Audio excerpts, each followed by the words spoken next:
सियासी हलचल हो या सरहदों की हिफाजत, कारोबार का बाजार हो या सेहत की आगाही, रहें बाखबर एमबीबी न्यूज के साथ।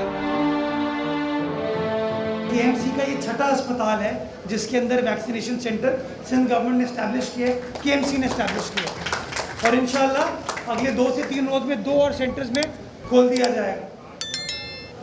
ये इसलिए ज़रूरी है कि एक आम आदमी को कन्विंस करने के लिए, उसकी जहन साजी करने के लिए कि ये वैक्सीन लगाना आपके लिए ज़रूरी है। अगर आप इस वबा से बचना चाहते हैं, अगर आप मामूल की ज़िंदगी की तरफ वापस जाना चाहते हैं, ये वैक्सीन लगाना ज़रूरी है।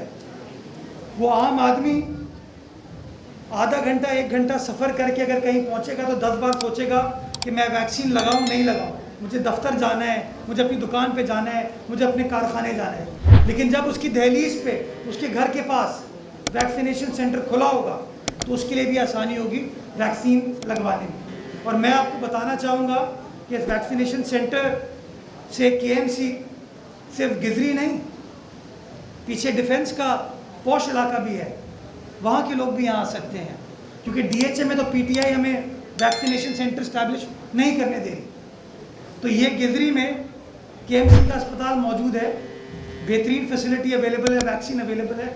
मैं शहरियों से गुजारिश करना चाहूँगा कि डीएचए के लोग हों, क्लिफ्टन के लोग हों, गिजरी के लोग हों, लोअर गिजरी के लोग हों, पीएनटी कॉलोनी के लोग हों, क्लिफ्टन ब्लॉक 8 ब्लॉक 9 के लोग हों, दिल्ली कॉलोनी के लोग हों, रेलवे कॉलोनी, पंजाब कॉलोनी के लोग हों, जितने भी लोग हैं वो यहाँ पर आएँ।